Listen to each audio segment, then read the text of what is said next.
మోకాళ్ళ నొప్పి ఈ రోజుల్లో సర్వసాధారణమైన సమస్య. మనం నడవాలన్నా, నిలబడాలన్నా, పరిగెత్తాలన్నా మోకాళ్ళ వల్లనే మనకు సాధ్యమవుతుంది. మన శరీర బరువును భరించేవి మోకాళ్ళే. అందువలననే వయసు పెరగడంతో పాటు ఈ మోకాళ్ళలో అరుగుదల మొదలవుతుంది.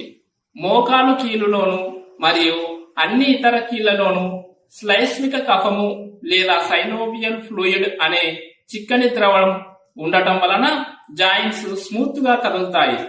ఎప్పుడైతే ఈ ద్రవం తగ్గిపోతుందో జాయింట్స్ లోని ఎముకల మధ్యన ఘర్షణ జరిగి అరుగుదల మొదలవుతుంది. అప్పుడు మనకు మోకాళ్ళ నొప్పులు స్టార్ట్ అవుతాయి. ఇన్ఫ్లమేషన్ వలన మోకాళ్ళలో మంట కూడా అనిపిస్తుంది. ఈ లక్షణాలు క్రమంగా పెరుగుతాయి. నడవలేని స్థితి కూడా కలుగుతుంది. ఈ మోకాళ్ళలోని అరుగుదలను ఎటువంటి ఎక్స్రే లేకుండా, ఎంఆర్ఐ లేకుండా, సిటీ స్కాన్ లేకుండా మీకు మీరే కేవలం 1 నిమిషంలో ప్రాథమిక నిర్ధారణ చేసుకోవచ్చు. ప్రాథమిక మోకాళ్ళ అరుగుదల నిర్ధారణకై మనం మొదట ఒక కుర్చీలో కూర్చోవాలి. తర్వాత ఒక కాలి మోకాళ్ళ వద్ద మన చేతిని ఉంచాలి.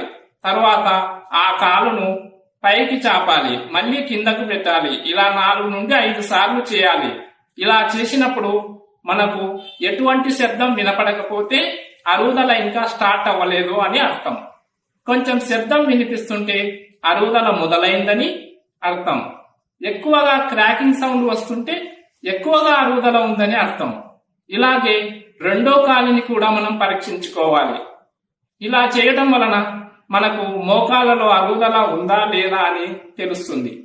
ఉంటే 2 మోకాళ్ళలో సమానంగా ఉందా లేక ఒకటి ఎక్కువ ఇంకోటి తక్కువ ఉందా అనే ప్రాథమిక నిర్ధారణకు మీరే వస్తారు. ఈ మోకాళ్ళ నొప్పులలో సాధారణంగా pain killers, anti inflammatory drugs, calcium మాత్రలు, వీటి వలన గ్యాస్ట్రిక్ సమస్య రాకుండా యాంటాసిడ్స్ ఇస్తారు. వీటిని వాడటం వలన తాత్కాలిక ఉపశమనం మాత్రమే ఉంటుంది. ఈ సమస్య బాగా ముదిరిపోయిన తర్వాత మోకాళ్ళ మార్పిడి ఆపరేషన్ చేయించుకోవాలని సూచించడం జరుగుతుంది.